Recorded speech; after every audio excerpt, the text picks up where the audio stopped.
Welcome to 4 Oak Street. Thought I'd give a quick update on what I've been doing this week. Well, as you can see, we have a crossing. I've been doing a bit of work in this area. This is one of the kits by, I know his name's Justin, but it is this kit here, which is from scale model scenery, I should say. I bought quite a few of those kits when I was in the UK. Because I'm using code 55, I had to, I suppose, do a bit of filing just where the chairs are on the track. But after a bit of messing about and a bit of painting, I'm quite happy with the actual scene. I've also added this hut, and I've also added some more bushes in this area, so you can see we've not just got the one colour now, we've actually got 3 colours. So just I suppose the key thing with this is getting the slow running. So I'm just going to test a train, as you can see, going over that, and my warship. So I'll just bring it back now on speed 3. So it's probably going to make a liar of me, as it often happens, but let's just see. No, really good. I'm yet to try any of the steamers, but happy with that. I've also built the Metcalf kits.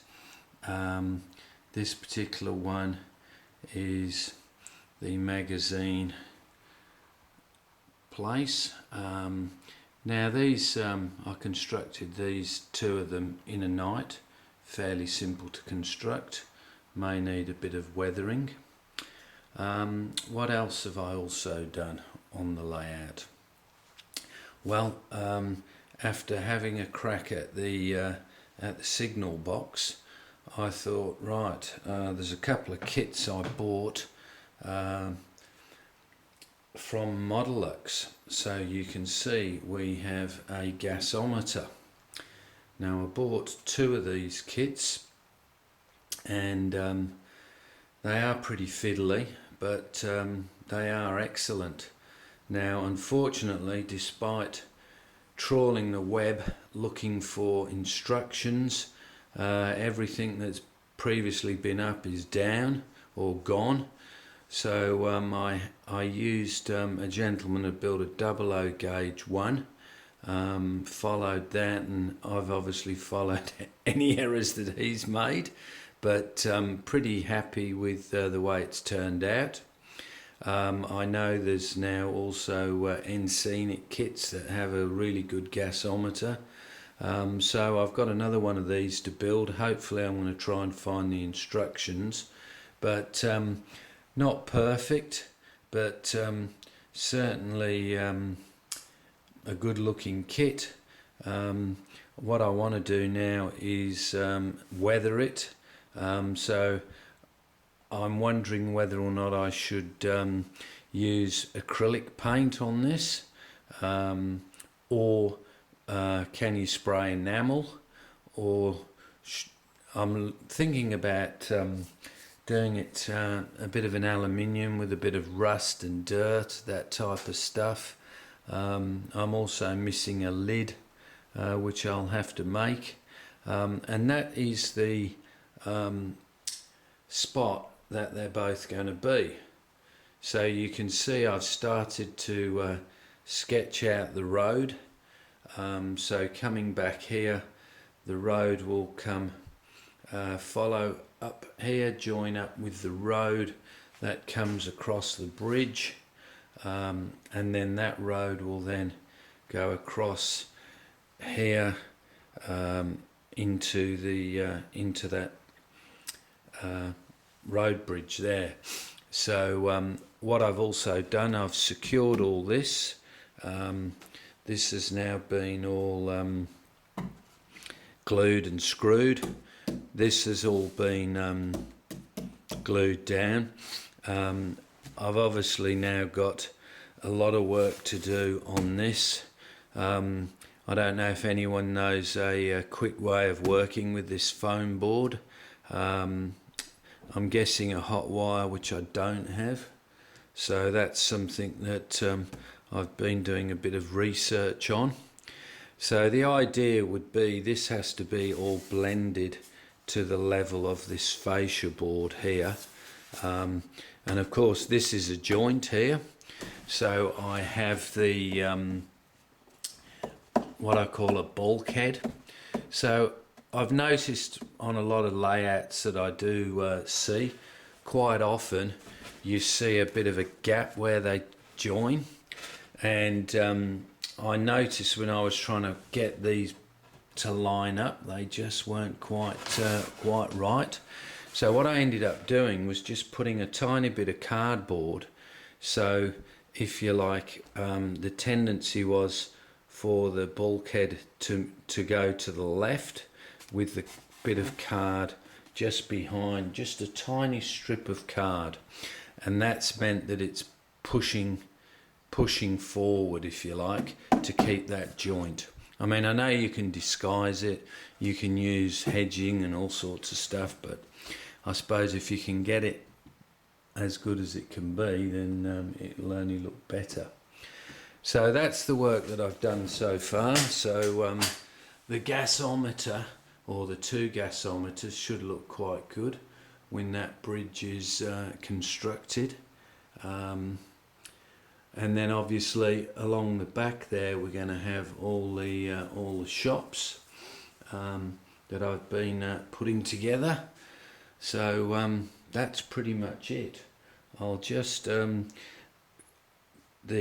Deltic. Now the Deltic was a bit of an issue. So I contacted a gentleman in England who does all the Farish spares, and he was so helpful. I rang him on the phone. This particular bogie, what it tends to do, it tends to bind.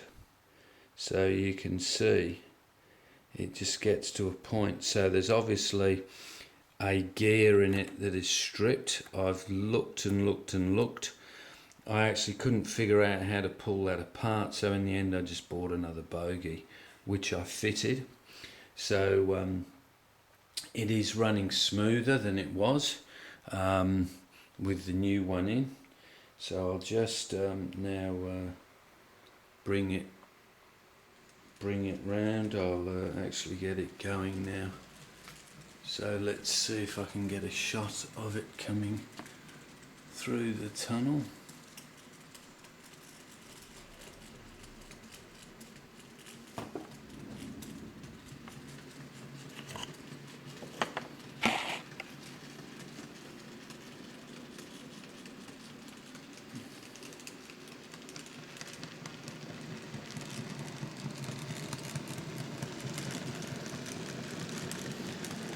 So this is where you'll see the layout slowly. Still sounds like a little bit rough, but it's definitely not the one I've just replaced, I know that. So that's it, going over the bridge. I'll just bring it back.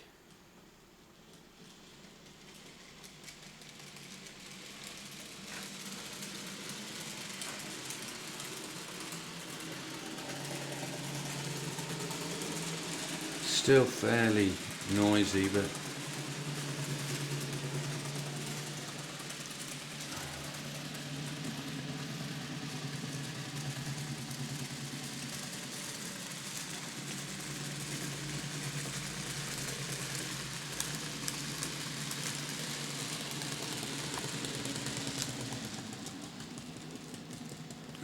into the station. So this is my class 37. My trusty class 37 has always never let me down once.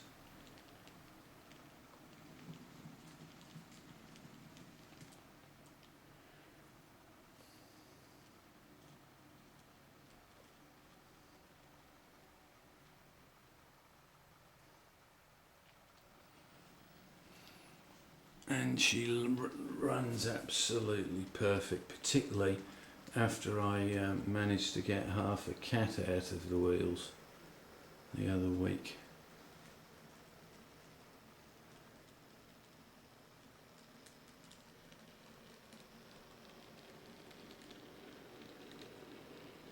So that one runs also extremely fine running with just a normal Bachmann chip in. So I'm just going to run it now over the and there we go.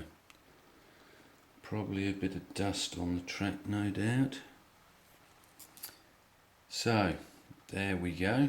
That's the update. So I think the next thing I will be doing will be working out this road. You can see that I tend to use this tape as a bit of a guide just to get the general flow. So that's it from 4 Oak Street. So thank you to all your comments, and thank you for all the people putting up layouts that I get inspired by. Thanks a lot. Bye.